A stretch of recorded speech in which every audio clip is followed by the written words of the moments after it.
भारतवर्ष में उस समय इस्लाम का प्रचार नहीं हुआ था। राजा पृथ्वीराज चौहान उस समय भारत पर शासन कर रहे थे। राजा पृथ्वीराज नियमित रूप से अपने रक्षकों के साथ पूजा करने के लिए मंदिर जाते थे। उस समय भारत के लोग देवी देवताओं और अग्नि की पूजा करते थे। वे अज्ञानता और कुसंस्कारों में डूबे हुए थे। इसी समय एक रात हजरत ख्वाजा मोइनुद्दीन चिश्ती रहमतुल्लाह अलैहि अपने घर में सो रहे थे। गहरी रात में उन्होंने एक ख्वाब देखा। उन्होंने देखा कि रसूल सल्लल्लाहु अलैहि वसल्लम कह रहे हैं, हे ख्वाजा मोइनुद्दीन, तुम हिंदुस्तान जाओ, वहाँ जाओ और दीन का प्रचार करो, इस्लाम का संदेश फैलाओ। हिंदुस्तान के लोग कुसंस्कारों में फंसे हुए हैं, तुम जाओ और उन्हें अल्लाह के रास्ते पर लाओ। यह ख्वाब देखने के बाद ख्वाजा मोइनुद्दीन चिश्ती जाग गए। इसके बाद उन्होंने देर नहीं की और अगले दिन अपने कुछ साथियों के साथ हिंदुस्तान के रास्ते पर निकल पड़े। कई दिनों तक लंबा सफर तय करने के बाद वे भारत के राजस्थान के अजमेर नामक स्थान पर पहुंचे। उस समय वहां राजा पृथ्वीराज चौहान का शासन था। उनके खिलाफ बोलने की किसी में हिम्मत नहीं थी। उधर ख्वाजा मोइनुद्दीन चिश्ती और उनके साथी लंबा सफर तय करने की वजह से थक चुके थे, इसलिए उन्होंने अजमेर के तारागढ़ पहाड़ के नीचे आराम किया। इसी दौरान नमाज का समय हो गया।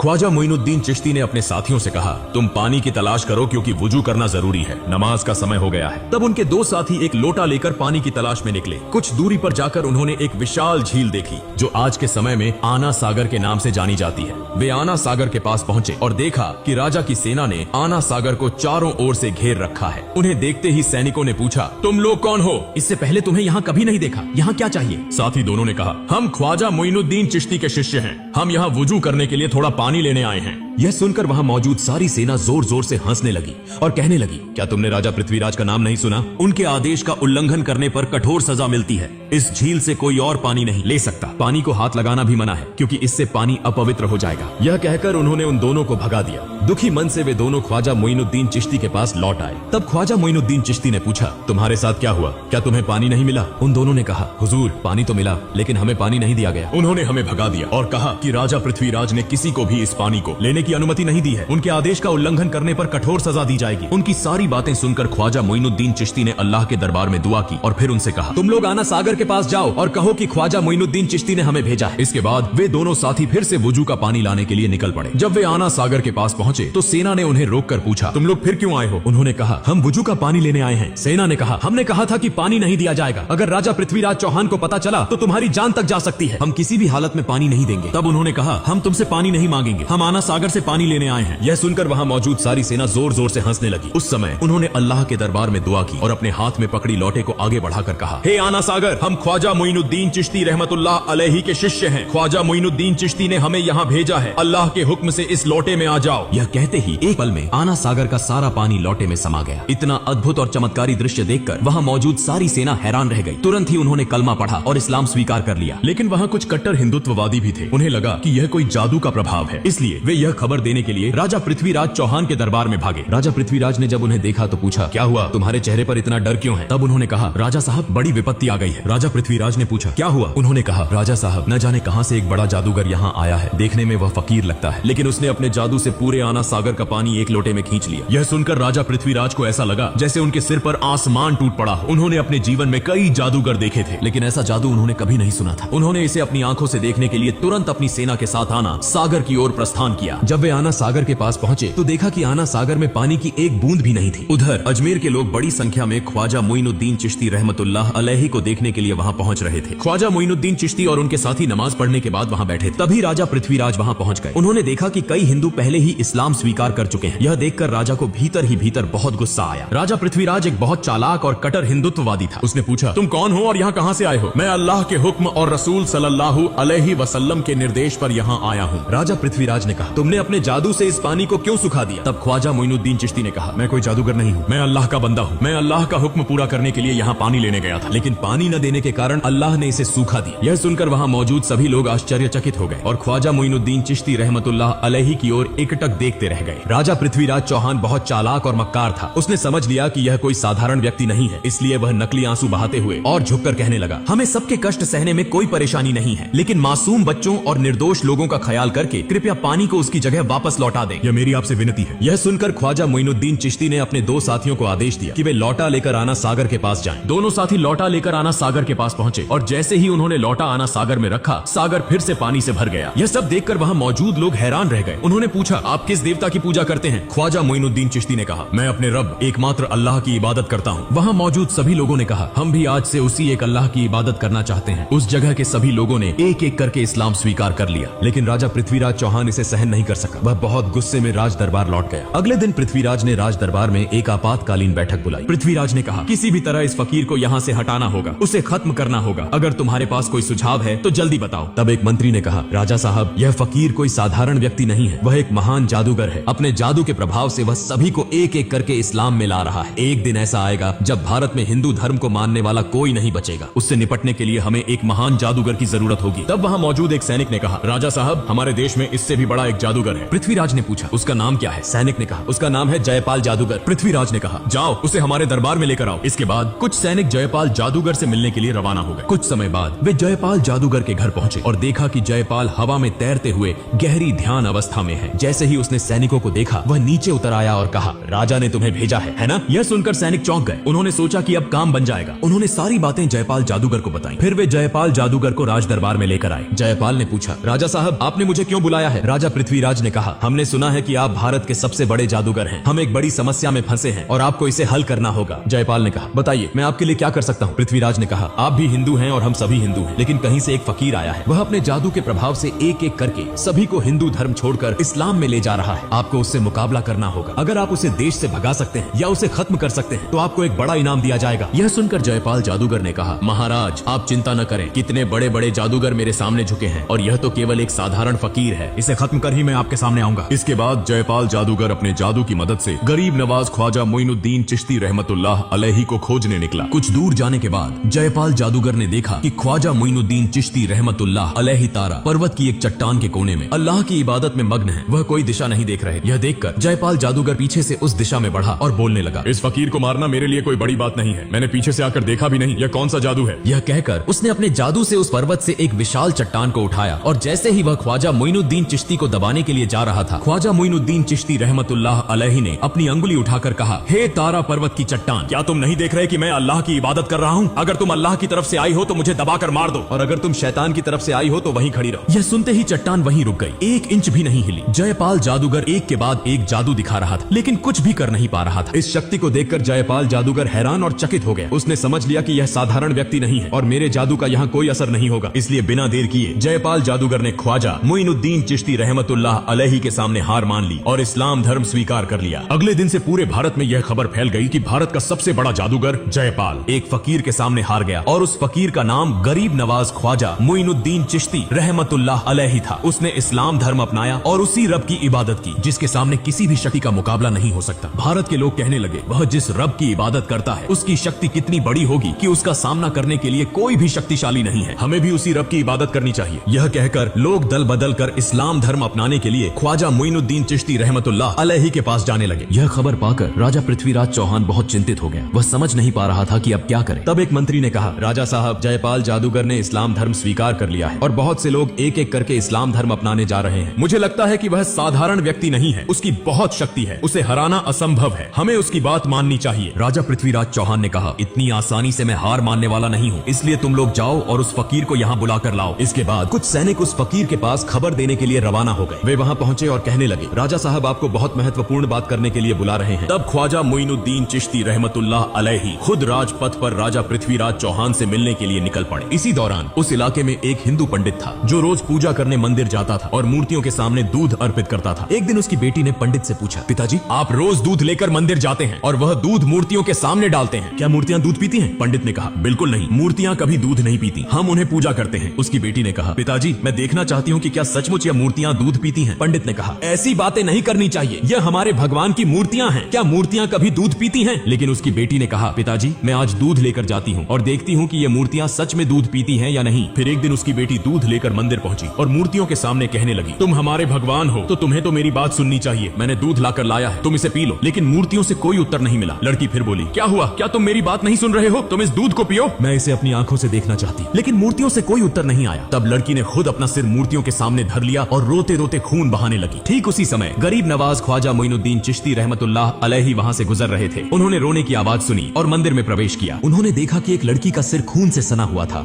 और वह जोर जोर से रो रही थी। तब ख्वाजा मोइनुद्दीन चिश्ती रहमतुल्लाह अलैहि ने उसे पूछा, बेटी तुम्हें क्या हुआ? लड़की ने कहा, देखिए बाबा, मैं दूध लेकर आई थी इस मूर्ति को खिलाने के लिए, लेकिन वह मेरी बात नहीं सुन रही है। तब ख्वाजा मोइनुद्दीन चिश्ती रहमतुल्लाह अलैहि ने कहा, माँ, मूर्ति कभी बात नहीं कर सकती और न ही खा सकती है। फिर लड़की ने फिर से अपना सिर झुका दिया और खून बहाने लगी। लड़की की इस भक्ति को देखकर ख्वाजा मोइनुद्दीन चिश्ती रहमतुल्लाह अलैहि हैरान हो गए। उन्होंने मूर्ति के सामने जाकर मूर्ति के कान पकड़ते हुए कहा, मैं ख्वाजा मोइनुद्दीन चिश्ती कह रहा हूँ, क्या तुम सुन नहीं रहे हो? इस निष्पाप लड़की को तुम क्यों रुला रहे हो? यह दूध पी लो। यह कहते ही मूर्ति ने दूध पीना शुरू कर दिया। यह देखकर लड़की बहुत खुश हुई और आनंदित होकर वहाँ से चली आई। जब लड़की गाँव में पहुंची तो बहुत से लोग यह कहने लगे, यह लड़की शायद कोई गलत काम करके आई है। सब लोग उसे बदनाम कर रहे थे। अब हमारा क्या होगा? वहाँ लड़की के पिता भी उपस्थित थे। सब लोग कहने लगे, क्या हुआ? तुम्हारी यह हालत क्यों हुई? लड़की ने कहा, पिताजी, मैं मूर्ति को दूध पिलाकर आई हूँ। यह सुनकर सभी लोग हैरान हो गए और कहने लगे, यह लड़की झूठ बोल रही है। मूर्तियाँ कभी दूध नहीं पीती। वह अपनी गलतियों को छिपाने के लिए हमसे धोखा दे रही है। लड़की ने फिर से आंसुओं के साथ विनम्रता से कहा, मैं बहुत बार कहने के बाद भी जब मूर्ति ने दूध नहीं पिया तो मैंने अपना सिर झुका दिया और खून बहाना शुरू कर दिया। ठीक उसी समय एक फकीर बाबा वहाँ आए। मूर्ति के कान पकड़कर कहा, दूध पियो। और तुरंत ही उस फकीर बाबा के कहने पर मूर्ति ने दूध पीना शुरू कर दिया। यह देखकर वहाँ मौजूद सभी लोग चकित हो गए और कहने लगे, वह फकीर बाबा कौन थे? लड़की ने कहा, मैं उस फकीर बाबा को नहीं जानती, लेकिन लगता है वह कहीं आसपास होंगे। सभी लोग ख्वाजा मोइनुद्दीन चिश्ती रहमतुल्लाह अलैहि से मिलने के लिए निकल पड़े। इस बीच ख्वाजा मोइनुद्दीन चिश्ती रहमतुल्लाह अलैहि पृथ्वीराज के दरबार में पहुंच गए। पृथ्वीराज ने कहा, हे फकीर बाबा, आप क्या चाहते हैं? ख्वाजा मोइनुद्दीन चिश्ती रहमतुल्लाह अलैहि ने कहा, मैं भारत के लोगों को अंधकार से दूर करके कुरान की रोशनी से रोशन करना चाहता हूँ। मैं चाहता हूँ कि सब लोग तौबा करके अल्लाह के रास्ते पर लौट आएं, जो इस दुनिया के मालिक हैं, जो आखिरत के मालिक हैं, जो बोलते ही एक पल में सब कुछ कर देते हैं। हमारे सभी रोजी रोटी के मालिक हैं। जन्म और मृत्यु सब कुछ उनकी ताकत में है। मैं उसी महान अल्लाह ताला की इबादत करना चाहता हूँ। मैं किसी का नुकसान नहीं चाहता। जब वह ये बातें कह रहे थे तभी एक इस्लाम विरोधी व्यक्ति अपनी आध्यात्मिक शक्ति की परीक्षा लेने आया और कहा, अगर आप सचमुच आध्यात्मिक रूप से शक्तिशाली हैं तो पानी से आग बनाकर दिखाइए। ख्वाजा मोइनुद्दीन चिश्ती रहमतुल्लाह अलैहि ने अल्लाह का नाम लेकर पानी पर फूंक मारी और उसी पानी से आग निकलने लगी। यह अद्भुत चमत्कार देखकर वह व्यक्ति ख्वाजा मोइनुद्दीन चिश्ती रहमतुल्लाह अलैहि से इस्लाम धर्म स्वीकार कर लेता है।